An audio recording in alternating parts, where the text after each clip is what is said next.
Assalamu alaikum wa rahmatullahi wa barakatuh, chère communauté.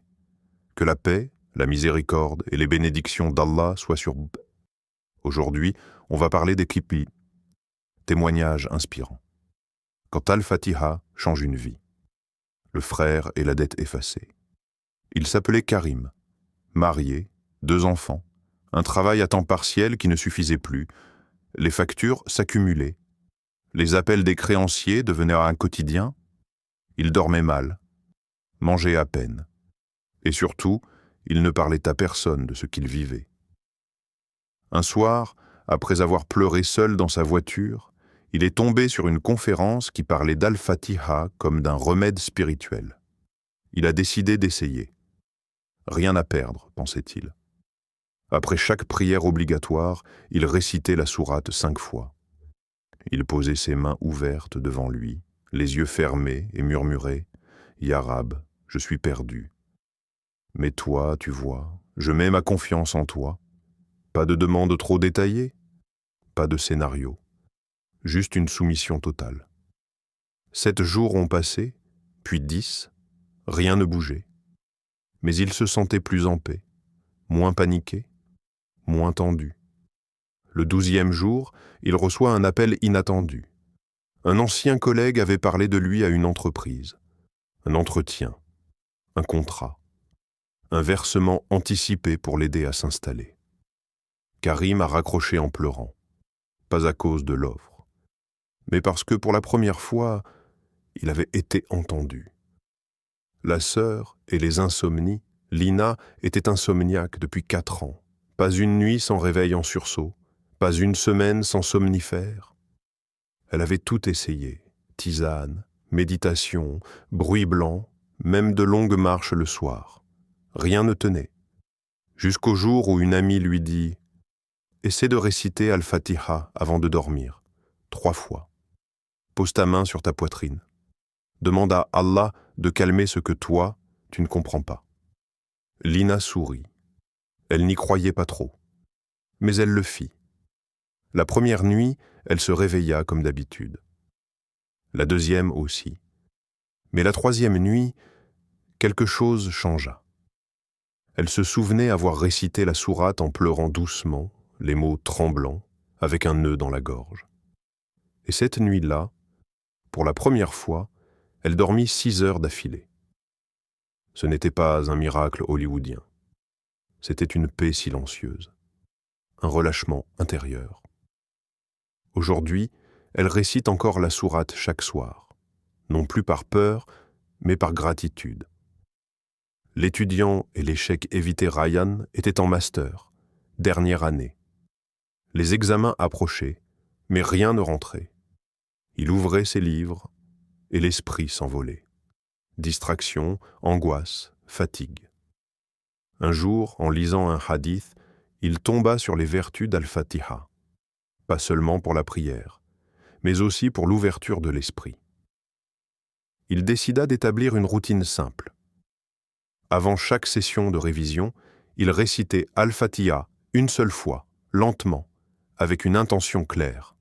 « Ya Rab, ouvre mon cœur, éclaire mon cerveau, fais-moi comprendre. » Il ne ressentit rien de particulier au début, mais au fil des jours, il remarqua qu'il se concentrait plus longtemps, qu'il retenait mieux, et surtout qu'il se sentait moins paniqué.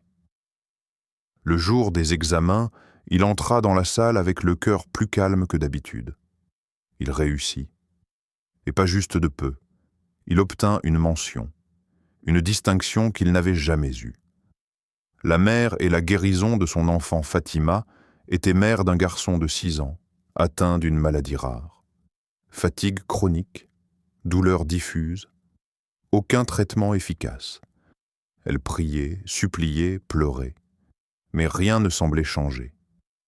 Jusqu'à ce qu'un imam de sa ville lui dise « Récite Al-Fatis 7 fois sur de l'eau chaque matin et donne-la à boire à ton fils. Mais fais-le avec la conviction qu'Allah est Ash-Shafi, le guérisseur. Pas l'eau, pas les médecins, lui seul. » Elle le fit, chaque jour, à l'aube. Les premières semaines, rien. Puis, lentement, Elle vit son fils retrouver de l'énergie, moins de douleur, plus de sourire, des pas plus rapides. Les médecins n'ont pas su expliquer, elle, si. Le jeune homme et la rupture intérieure Yassine n'avaient pas de problème visible, pas de maladie, pas de dette, pas de crise, mais il ne se sentait plus vivant. Il priait, jeûnait, allait à la mosquée, mais son cœur était sec. Il disait « Je fais tout, mais je ne ressens rien ». Alors il décida de tester quelque chose. Réciter Al-Fatiha chaque matin, au lever du soleil, face à la lumière. Juste lui, la sourate et le silence. Pendant 40 jours. Il n'attendait pas un miracle. Il cherchait juste un signe. Ce qu'il trouva? Un apaisement. Une envie de mieux faire. Une foi qui redevenait vivante, organique, pas spectaculaire, mais authentique. Tu as tout écouté jusqu'ici? Bien. Mais maintenant, je vais être cash avec toi. Si tu t'arrêtes là, tu n'auras rien gagné. Ce que tu viens d'apprendre sur Al-Fatiha ne sert à rien si tu ne passes pas à l'action. Pas demain. Pas quand tu auras plus de temps. Maintenant. Parce que la différence entre celui qui change sa vie et celui qui continue à tourner en rond, ce n'est pas la connaissance. C'est le passage à l'acte. Et c'est là que tout commence. Voici ton défi. Simple, précis, puissant. Pendant 7 jours, récite la sourate Al-Fatiha 5 fois par jour, en dehors de tes prières obligatoires. Pas 500 fois. Pas pendant 1 heure. Juste 5 fois, à chaque fois que tu choisis consciemment de le faire. C'est moins de 3 minutes par séance. Tu passes plus de temps sur TikTok ou à scroller ton téléphone. Mais attention, pas question de réciter machinalement.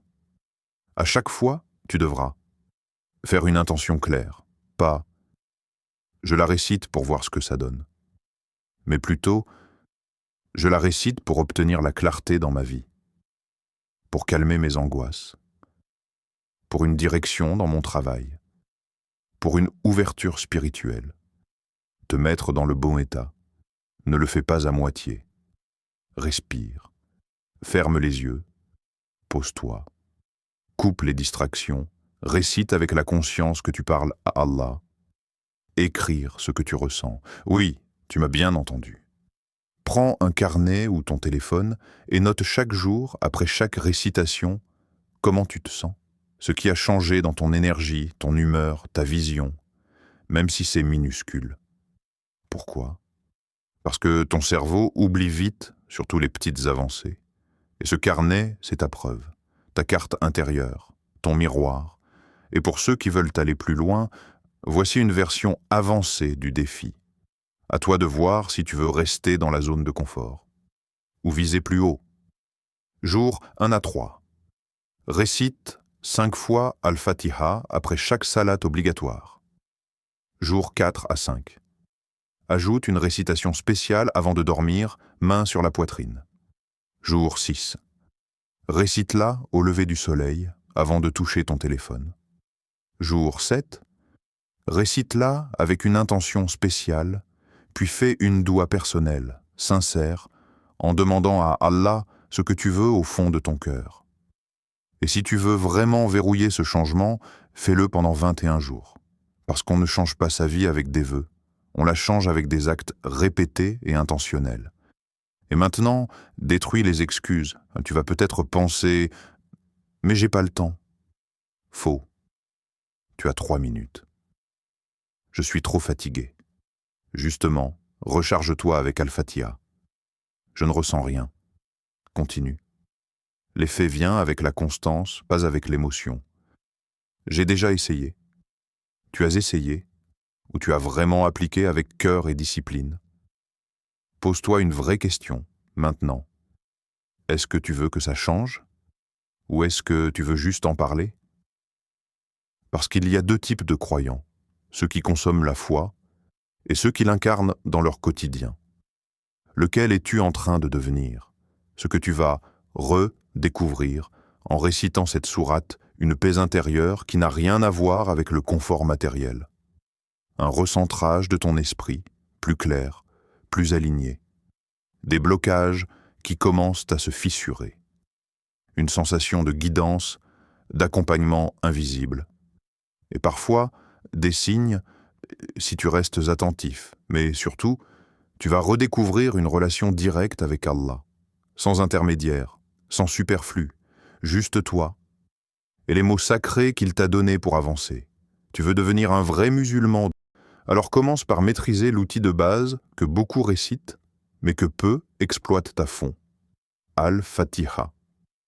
Abonne-toi maintenant à la chaîne musulmane pour continuer ce chemin ensemble, étape après étape.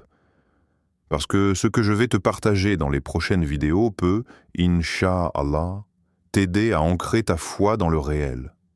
Like la vidéo si elle t'a touché et partage-la à quelqu'un qui en aurait besoin. Et surtout, retiens bien ceci. Tu as déjà la clé.